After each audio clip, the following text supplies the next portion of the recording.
ओए ओए हैंडसम, का है? प्लीज मेरा एक बात सुनिए ना। बोल। मैं आपसे बहुत प्यार करती हूँ। भागलेगी ना यहाँ से। आई लव यू जान। चल हट।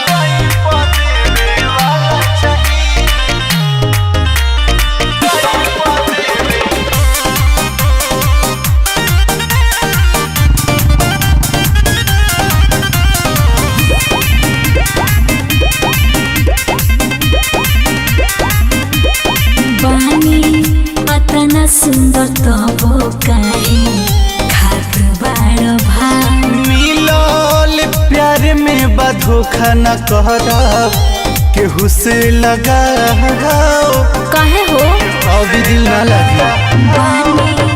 अतना सुंदर तो काहे खात बाड़ भाव। कि मिलल प्यार में धोखा न कहब केहू से लगाओ। बुझले तोहरे लेखा हीरो हमरा जिंदगी में प्यार देवे वाला चाहिए। हमारा सुनबो बोला टाइम लेवे वाला ना रे पूछी लग टाइम पे देवे वाला चाहिए। टाइम लेवे वाला ना रे पूछी लग टाइम पे देवे वाला चाहिए। टाइम लेवे वाला ना रे पूछी लग टाइम पे देवे वाला चाहिए।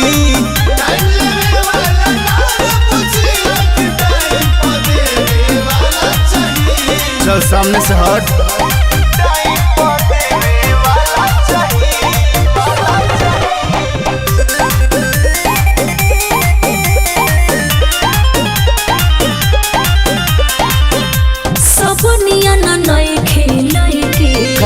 बानी कुछ खास हो। चल भाग। तोरा बुना भरोसा जान। अच्छा कर विश्वास हो।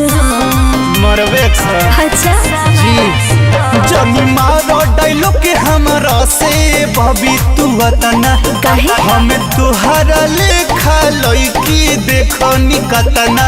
सच का तोहरा लेखा मोरा बहई। का हरे? जवनिया के नाव फेरे वाला चाहिए। हाँ सुन टाइम लेवे वाला ना रे पूछी लग टाइम पे देवे वाला चाहिए। टाइम लेवे वाला ना रे पूछी लग टाइम पे देवे वाला चाहिए। टाइम लेवे वाला ना रे पूछी लग टाइम पे देवे वाला चाहिए। टाइम लेवे वाला ना रे पूछी लग टाइम पे देवे वाला चाहिए।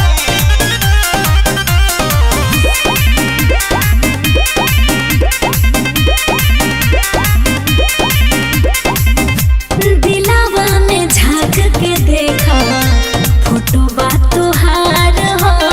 अच्छा मतलब से नहीं नैया लगल बा हमार हो।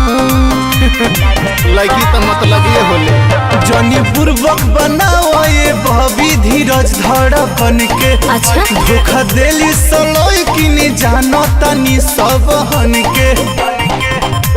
प्यार के पानी से सूखल जवानी भेवे वाला चाहिए। बाछी हो टाइम लेवे वाला ना रे पूछी लगी टाइम पे देवे वाला चाहिए। अच्छा टाइम लेवे वाला ना रे पूछी लगी टाइम पे देवे वाला चाहिए। टाइम लेवे वाला ना रे पूछी लगी टाइम पे देवे वाला चाहिए रे। टाइम लेवे वाला ना रे पूछी लगी टाइम पे देवे वाला चाहिए। एक बार हम पे विश्वास करो। तो चलो पास करो।